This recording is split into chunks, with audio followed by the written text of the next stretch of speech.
مٹائیں گے تم سے تمہاری کھجلی نہیں مٹائی جا سکتی. واہ واہ واہ. کیا خاک مٹاؤ گے؟ تم کیا سمجھتے ہو اسلام کسی محلے کا مذہب ہے؟ نہیں. کسی ایک بستی کا دین ہے؟ اسلام کی جڑیں تحت الثری میں ہیں اور اس کی شاخیں اوجہ ثریا پر. اس درخت کو ہلانا تو دور کی پتے کا بحال بیکا کرنا بھی مشکل ہے. دنیا بہت کوشش کر کے دیکھ چکی تمہارے پاس کتنی طاقت ہے. نہ قارون کے برابر ہے، نہ شداد کے برابر ہے، نہ فرعون کے برابر ہے، نہ حامان کے برابر ہے. بڑی بڑی طاقتیں آئی لیکن دین حق کو کبھی نہ وہ مٹا سکی تھی نہ مٹا سکیں گی. اور ہم تو یہ کہتے ہیں یہ جو تم ظلم کا ماحول گرم کر رہے ہو اسی وجہ پر میں آج گفتگو کر رہا تھا. یہ تو ہمارے اعمال کی شامت ہے. ہم بھٹکے ہوئے تھے ورنہ قرآن میں اللہ نے فرمایا وَلَن يَجْعَلَ اللَّهُ لِلْكَافِرِينَ عَلَى الْمُؤْمِنِينَ سَبِيلًا. اللہ ہرگز کافروں کو مومنوں پر غلبہ نہیں دیتا، بے شک ہرگز نہیں دیتا. لیکن یہ آج کے حالات اس لیے ہیں کہ ہم راستہ چھوڑے ہوئے ہیں. ایک بات میں آپ کو بتاؤں، آج کے حالات کے تناظر میں ایک بات میں کہوں، بغداد میں مسلمانوں کا ملک، بے شک تاریخی وراثت ہماری رہی ہے. تتاریوں نے حملہ کیا، تباہ و برباد کیا بغداد کو، اور اتنا برباد کیا کہ مسلمانوں کی کھوپڑیوں سے مینار بنائے. دریائے دجلہ کا پانی خون سے لال ہو گیا. بادشاہ کی جو بیٹی تھی تتاریوں کی ایک جگہ سے گزر رہی تھی، ایک سچے مومن کو دیکھا ان حالات میں بھی وہ کھڑے ہو کر اذان دے رہا ہے. اے سبحان، اذان دے رہا ہے. بادشاہ کی بیٹی تھی، اس نے کہا یہ اب کہاں سے آواز آ رہی جب ہم قتل عام کر رہے ہیں، گردن مار رہے ہیں، یہ کون ہے جو اذان دے رہا ہے؟ فوجی فوراً گئے اور پکڑ لائے. یا نمازیں پڑھنے سے روک رہے ہیں، یہ گراؤنڈ میں نہیں پڑھیں گے، وہ میدان میں نہیں پڑھیں گے. کتنے میدانوں کو تم قبضہ کرو گے؟ ہاں تم صرف اور صرف میدانوں کو روک سکتے ہو، پیشانیوں کو جھکنے سے کبھی نہیں روک سکتے. کبھی نہیں روک. عبادت کا ذوق ہمارے پاس اللہ تعالیٰ کی آتا ہے. تو ایسے حالات میں اگر اذان دے رہا تھا کوئی تو تتاریوں کی وہ بڑی عورت تھی بادشاہ کی بیٹی، اس نے گرفتار کروایا. لاؤ اس مولوی کو، اب کون ہے اذان دے رہا ہے؟ اس کو پکڑ کر کے پوچھا تجھے خبر نہیں ہے بغداد پورا ٹوٹ گیا، تباہ ہو گیا، برباد ہو گیا، لاکھوں لوگوں کی لاشیں پڑی ہیں اسی بنیاد پر کہ تم مسلمان ہو، ہم مار رہے ہیں اور پھر بھی تم اذان دے رہے ہو. اس نیک و صالح عالم ربانی نے کہا ہاں سب نظر آ رہا ہے لیکن مجھے میرا رب بھی ہے، میرے لیے میرا رب بھی ہے. دنیا چاہے جو بھی ہو، جب تک میری سانس نہیں نکلے گی تب تک میں اللہ اکبر کہتا رہوں. سبحان اللہ سبحان. اب سنیے، اس خاتون نے متاثر ہو کر کے پوچھا اچھا اللہ سب سے بڑا ہے؟ اللہ سب سے بڑا ہے؟ کہا ہاں اللہ سب سے بڑا ہے. اسی کی تم عبادت کرتے ہو. یہ ہمارے اور آپ کے لیے بہت ہی سوٹیبل بات ہے. تم اللہ کی عبادت کرتے ہو، لوگ یہ تم کو تانا ماریں گے اگر تم اللہ کی عبادت کرتے ہو تو اللہ تمہاری مدد کیوں نہیں کر رہا. یہی اس تتاری عورت نے کہا کہ تم اس کو اکبر کہتے ہو، پھر یہ بغداد میں یہ سب جو مرے ہیں یہ بھی تو وہی تھے، یہ مارے گئے اور ہم لوگوں کو غلبہ حاصل ہو گیا بغداد پہ. دیکھو تتاریوں پر، وہ ظالموں کو اللہ تعالیٰ نے غلبہ دے دیا، تمہارا خدا ہی دیا ہے، پھر ایسا کیوں ہوا؟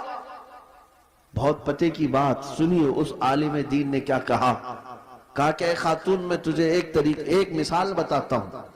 تم نے دیکھا ہوگا کہ بھیڑ بکریاں پالنے والا کوئی چرواہا بکریاں لے کر کے چلتا رہتا ہے، راستے پر چلتا ہے، ہوتا ہوگا نا آپ کے یہاں بھی ریوڑ، جی جی، بکریاں چلتی رہتی ہیں، لیکن بکریاں پالنے والا ساتھ میں کتا بھی پالتا ہے. بے شک.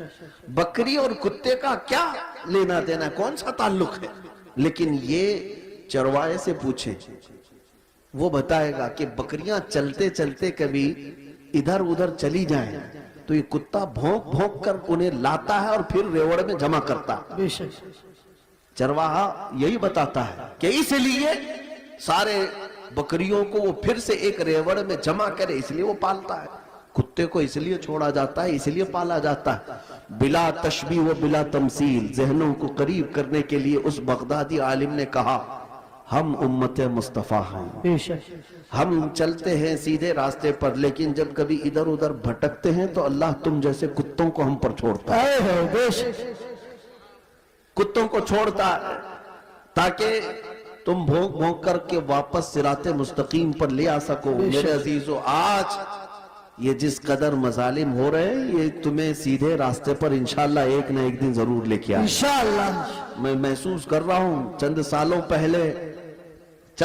پہلے ہر جلسے میں لبیک یا رسول اللہ کا نعرہ تو نہیں لگتا تھا، لیکن ظالم کتوں نے جب بھونکنا شروع کیا تو اب پھر ہمارا ہر بچہ لبیک کہنے لگا۔ اے ہے لبیک لبیک لبیک یا رسول اللہ، لبیک لبیک یا رسول اللہ، لبیک لبیک یا رسول اللہ، لبیک لبیک یا رسول اللہ۔ اب بات صرف اتنی ہے، میں نے جو عنوان آپ کے سامنے رکھا وہ یہی ہے کہ جب تم اپنی حیثیت کو پہچان لو کہ میرا راستہ کچھ اور ہے، جس دن تم اس نقطے پر آ گئے، میرے عزیزو، عزتیں تمہاری ہے، طاقتیں تمہاری ہے، اقتدار تمہارا ہے، جس طرف رخ کرو گے مولا تعالیٰ اس ہوا کو تمہارے زیر نگی فرمائے گا۔ تمہیں پتہ نہیں ہے کہ تمہاری تاریخ کیا تھی، ہماری تاریخ اقبال کی زبان سے اگر سنو گے تو اقبال کہتا ہے ٹل نہ سکتے تھے جنگ میں اگر ٹل نہ سکتے تھے جنگ میں اگر اڑ جاتے تھے، پاؤں شیروں کے بھی میدان سے اکھڑ جاتے تھے، تجھ سے سرکش ہوا کوئی تو بگڑ جاتے تھے، ارے تیغ کیا چیز ہے ہم توپ سے بھی لڑ جاتے، دشت تو دشت ہے دریا بھی نہ چھوڑے ہم نے، بحر ظلمات میں دوڑا دیے گھوڑے ہم نے، آ گیا عین لڑائی میں گر وقت نماز، قبلہ روحوں کے زمین بوس ہوئی قوم حجاز، ایک ہی صف میں کھڑے ہو گئے محمود و ایاز، نہ کوئی بندہ رہا نہ کوئی بندہ نواز۔ یہ ہماری تاریخ تھی، اسی بات کی طرف میں تمہیں دعوت دے رہا ہوں کہ جس دن تم اس نقطے پر واپس آ گئے اور سمجھ گئے میری تاریخ ان کتوں کی صحبت میں رہنا نہیں ہے، اللہ تعالیٰ نے تمہیں شیر بنا کر پیدا کیا۔ بے شک بے شک ہاں، اللہ تبارک و تعالیٰ نے تمہارے متعلق قرآن میں فرمایا کنتم خیر امت اخرجت للناس، تم خیر امت ہو جو لوگوں میں اللہ تبارک و تعالیٰ نے تمہیں بنایا ہے، لہٰذا ایسے ویسے کی طرف تمہیں دیکھنے کی ضرورت نہیں۔ مجھے افسوس اس بات کا ہوتا ہے جب ہمارا نوجوان یہ کہتا ہے نئی فلم آئی ہے اس میں فلاں ایکٹر ہے فلاں ہیرو ہے، بال اس کی طرح، کپڑے اس کی طرح، پینٹ پھاڑ لیا، صرف ایک نچنیاں کو دیکھ کر کے، ایک مجرا کرنے والے کو دیکھ کر کے اپنا آپا کھو گیا، اپنے آپ کو بدل لیا، اور ہمارے گھر کی خواتین صبح سے شام تک سیریل کے سامنے، ٹیلی ویژن کے سامنے، اور خواب وہی سجا رہی ہیں کہ شاید ہمارا بھی گھر ایسا ہی ہو، ہمارا لباس بھی ایسا ہی ہو۔ میرے عزیزوں، دنیا کیا کرتی ہے اس کی تمہیں فکر نہیں ہونی چاہیے۔ عورتیں اگر کسی کو دیکھتی تو وہ سیدہ کائنات فاطمہ الزہرا کو دیکھتی، کم سے کم یہ سیرت کا مطالعہ کرتی کہ ان کا دوپٹہ کیسا تھا، ان کا لباس کیسا تھا، ان کے رہن سہن کیسے تھے۔ اس کو چھوڑ کر انہوں نے آج مجازی عشق کے اور مجازی یہ اسکرین کے اوپر اپنے دل دے بیٹھے، اور اسی طرح مردوں کی حالت بھی یہی ہے، نوجوانوں کی۔ اے نوجوانوں، تمہارے ہاتھ میں بنگڑیاں تک انہوں نے پہنا دی، کانوں میں بالیاں تک پہنا دی، بالوں میں چوٹیاں تک لا دی، کیا کیا کر دیا۔ یہاں ہمارے اچھے بھلے مرد کو عورت بنا دیا، جی عورت بھی نہیں مخنث بنا دیا، اور اس پر یہ مزید یہ سمجھتا ہے کہ یہ فیشن ہے، یہ فیشن ہے۔